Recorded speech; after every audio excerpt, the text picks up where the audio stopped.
The Dallas Wings taking on the Toronto Tempo. Let's go to the end of the early third quarter. Wings up 9. Paige Beckers leading the break, pulls up for 3. That's good. Her first made bucket of the game.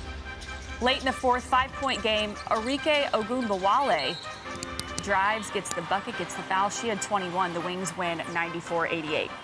Over to the Bay we go. Tied in the second quarter, Gabby Williams attacks J.C. Sheldon. Shot is good, plus the foul. Williams hits Sheldon with the too small. Closing seconds of the third, Tiffany Hayes swings over to Caitlin Chin. She buries it. Golden State wins comfortably 91-71. Valhalla was rocking last night. It was. Lynx versus Tempo to the second quarter. Olivia Miles, so fun to watch play. Takes the contact, she finishes, fired up.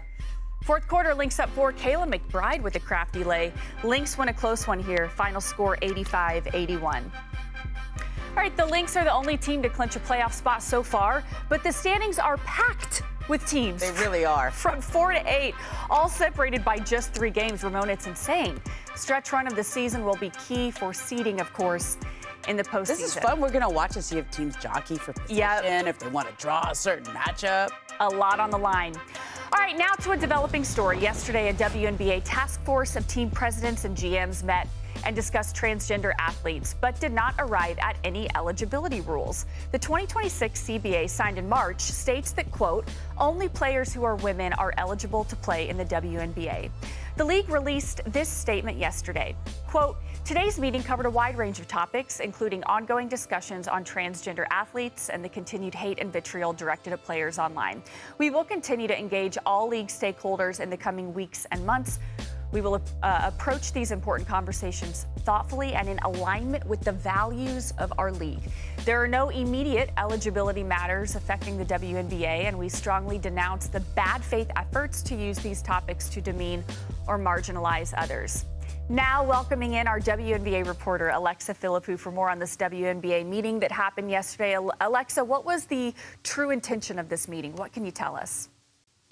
Yeah, Vanessa, this was the anti-hate task force that was already scheduled to meet before this issue of transgender athletes really became a flashpoint in more recent weeks. And so once that happened, they were able to add that topic to the agenda for the meeting. And as you just said, they did not arrive at any different rules or change the rules for transgender athletes. They did discuss the continued concerning online vitriol and hate that's been directed towards players increasingly recently.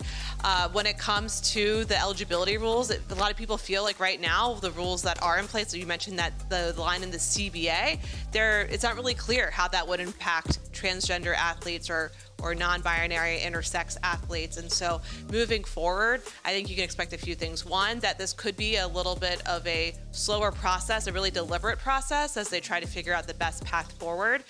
Again, there's no immediate really action that the league feels like it needs to take right now. The ex-NBA players who made those declarations for the draft, they view those as publicity stunts. That's not going to impact their process.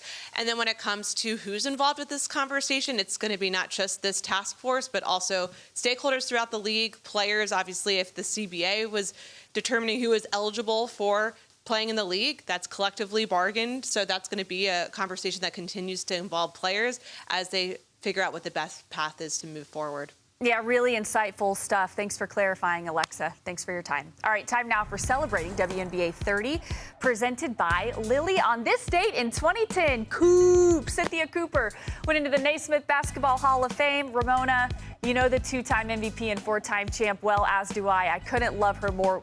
Just what does she mean? Houston, I know her from USC and from LA. Oh my gosh, LA legend. Then became a Houston legend. How great is she? Coop. The best. All right, don't miss this week's action-packed Women's Sports Sunday. Watch Indiana face Atlanta, 5 p.m. Eastern. Portland takes on Phoenix at 7 p.m. Eastern on ESPN, Disney Plus, and the ESPN app. And then next Tuesday, we have another WNBA doubleheader. How fun. Watch Indiana face Toronto. That's 7 p.m. Eastern. Atlanta takes on Las Vegas, 9 p.m. Eastern on ESPN and the ESPN app.